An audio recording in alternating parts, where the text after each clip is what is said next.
주택연금에 가입하면 이 집은 이제 못 파는 걸까요? 많은 분들이 이렇게 생각합니다. 주택연금 받으면 집이 묶이는 거 아닌가? 집값이 올랐는데 팔고 싶으면 어떻게 하지? 이사를 가야 하는 상황이면 연금은 끊기는 걸까? 결론부터 말씀드리면 집을 파는 것 자체가 완전히 불가능한 것은 아닙니다. 하지만 중요한 조건이 있습니다. 그냥 팔면 안 됩니다. 절차를 모르고 집을 팔면 주택연금 지급이 멈추거나 그동안 받은 돈과 이자까지 한 번에 정산해야 할 수 있습니다. 오늘은 주택연금 가입 후 집을 팔 수 있는지, 이사 갈 수 있는지, 해지하면 어떤 문제가 생기는지 정확히 정리해 드리겠습니다. 주택연금은 왜 마음대로 팔면 안 될까? 먼저 주택연금 구조부터 알아야 합니다. 주택연금은 집을 바로 빼앗기는 제도가 아닙니다. 내 집에 계속 살면서 그 집을 담보로 맡기고 매달 연금처럼 돈을 받는 제도입니다.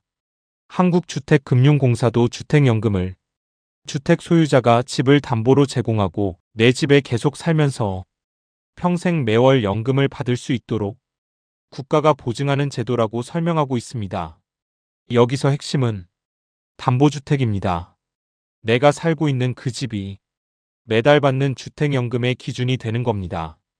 그런데 이 집을 아무 절차 없이 팔아버리면 담보가 사라집니다. 담보가 사라지면 주택연금을 계속 지급하기 어려워집니다. 그래서 주택연금 가입 후에는 내 집이니까 그냥 팔면 되겠지. 이렇게 생각하면 위험합니다.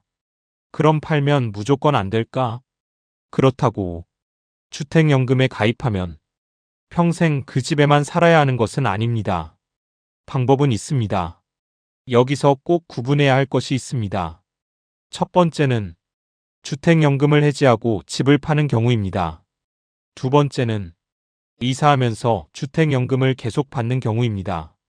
이 두 가지는 완전히 다릅니다. 그냥 집을 팔고 끝내는 것은 주택연금을 해지하는 쪽에 가깝습니다. 반대로 다른 집으로 이사하면서 주택연금을 계속 받고 싶다면 담보주택 변경 절차를 거쳐야 합니다. 오늘 영상에서 가장 중요한 포인트가 바로 이겁니다. 해지하고 파는 것인지 이사하면서 계속 받을 것인지 먼저 정해야 합니다. 이걸 모르고 움직이면 생각보다 큰 돈 문제가 생길 수 있습니다. 방법 1. 해지하고 집을 파는 경우. 먼저 주택연금을 해지하고 집을 파는 경우입니다. 예를 들어 집을 팔고 자녀 집으로 들어가거나 전세나 월세로 옮기거나 노후자금을 다른 방식으로 쓰고 싶은 경우가 있을 수 있습니다. 이 경우에는 주택연금을 그냥 끝내면 되는 게 아닙니다. 그동안 받은 주택연금 대출 잔액을 정산해야 합니다. 한국주택금융공사 안내에 따르면 주택연금을 해지하려면 연금을 받고 있는 금융기관에 방문해 주택연금 대출 잔액을 전액 상환하고 공사에 방문해 해지 및 말소 절차를 진행해야 합니다. 여기서 많은 분들이 착각하는 부분이 있습니다. 주택연금은 이름은 연금이지만 구조상으로는 집을 담보로 매달 돈을 받는 방식입니다. 그래서 시간이 지나면 받은 월지급금, 개별인출금, 보증료, 대출이자가 쌓입니다. 중도해지할 때 상환해야 하는 금액은 상환 시점의 연금 대출 잔액이고 여기에는 월수령액과 개별인출금, 초기보증료와 연보증료, 대출이자가 포함됩니다. 쉽게 말하면 이렇습니다. 집을 팔 수는 있습니다. 하지만 매도 금액이 전부 내 손에 들어오는 게 아니라 먼저 주택연금 대출 잔액을 갚고 남는 금액이 있으면 그 돈이 남는 구조입니다. 방법 2. 이사하면서 계속 받는 경우. 두 번째는 집을 팔고 다른 집으로 이사하면서 주택연금을 계속 받고 싶은 경우입니다. 이때는 반드시 먼저 해야 할 일이 있습니다. 한국주택금융공사에 사전 문의하는 것, 그리고 담보주택 변경 승인을 받는 것, 주택연금 이용 중 이사 등으로 거주지를 이전하는 경우에는 공사의 담보주택 변경 승인을 받아 기존 주택에서 새로운 주택으로 담보주택을 변경할 수 있습니다. 다만 경우에 따라 이사가 불가능할 수 있고 담보 가치가 달라지면 월지급금이 바뀌거나 정산이 필요할 수 있습니다. 그러니까 집 팔고 새 집 사면 되겠지가 아닙니다. 기존 집은 주택연금의 담보였고 새 집도 다시 담보로 인정받아야 합니다. 새 집의 가격, 주택 종류, 담보 가치, 기존 대출 잔액에 따라 결과가 달라질 수 있습니다. 특히 기존 보증계약을 유지하면서 일반 주택과 노인복지주택, 주거목적 오피스텔 사이의 담보주택 변경은 허용되지 않는다고 안내되어 있습니다. 즉, 이사는 가능할 수 있지만 내가 원하는 모든 집으로 마음대로 옮길 수 있는 것은 아닙니다.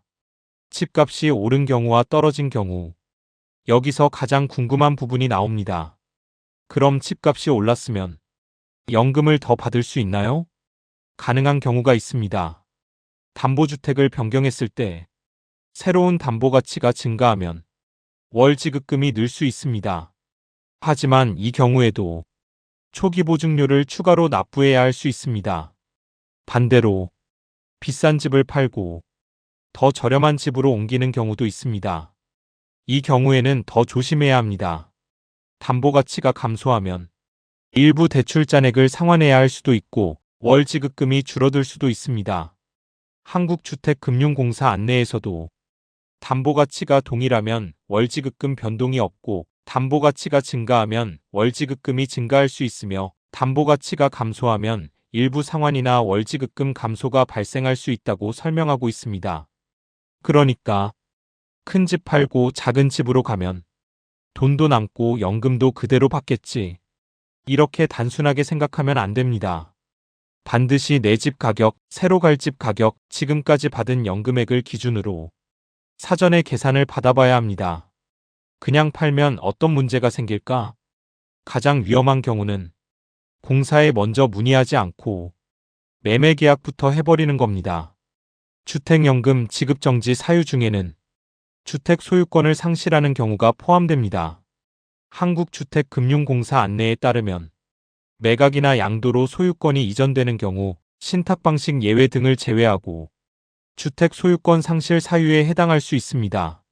쉽게 말하면 주택연금 받고 있는 집을 아무 절차 없이 팔아버리면 연금 지급이 문제가 될 수 있다는 뜻입니다. 그래서 순서가 중요합니다. 먼저 상담하고 해지할지, 담보주택을 변경할지, 상환금이 얼마인지 확인하고 그 다음 매매를 진행해야 합니다. 순서가 바뀌면 예상하지 못한 돈이 필요해질 수 있습니다. 중도해지 후 다시 가입하면 되지 않을까? 여기서 또 많이 나오는 질문이 있습니다. 그럼 일단 해지하고 나중에 다시 가입하면 되는 거 아닌가요? 이 생각도 조심해야 합니다. 주택연금을 중도해지하면 동일주택으로 3년 동안 재가입이 제한됩니다. 또다시 가입할 때 초기 보증료를 추가로 부담할 수 있고 집값이 상승한 경우에는 가격 제한 때문에 재가입이 어려울 수도 있습니다. 그러니까 잠깐 해지했다가 다시 가입하지 뭐. 이렇게 쉽게 판단하면 안 됩니다. 주택연금은 노후 생활비와 직접 연결되는 제도입니다. 한번 해지하면 다시 같은 조건으로 돌아가기 어려울 수 있습니다.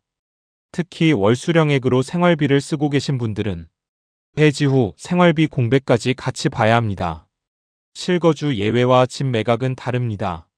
최근에는 주택연금 제도가 조금 더 유연해진 부분도 있습니다. 2026년 6월 1일부터는 일부 신규 신청권에 대해 입원, 자녀 봉양, 노인주거복지시설 입주 등 불가피한 사유가 있으면 가입 시 실거주 의무 예외가 허용됩니다. 또 이 경우에는 담보주택 전체를 임대하는 것도 허용되는 방향으로 개선됐습니다. 하지만 여기서 오해하면 안 됩니다. 실거주 예외가 있다는 말은 일정한 사유가 있으면 그 집에 직접 살지 않아도 되는 경우가 있다는 뜻입니다. 이것과 집을 팔아 소유권을 넘기는 것은 다른 문제입니다. 집을 팔면 소유권이 넘어갑니다. 소유권이 넘어가면 담보 자체가 없어질 수 있습니다. 그래서 실거주 예외가 있다고 해서 집을 마음대로 팔아도 된다는 뜻은 아닙니다.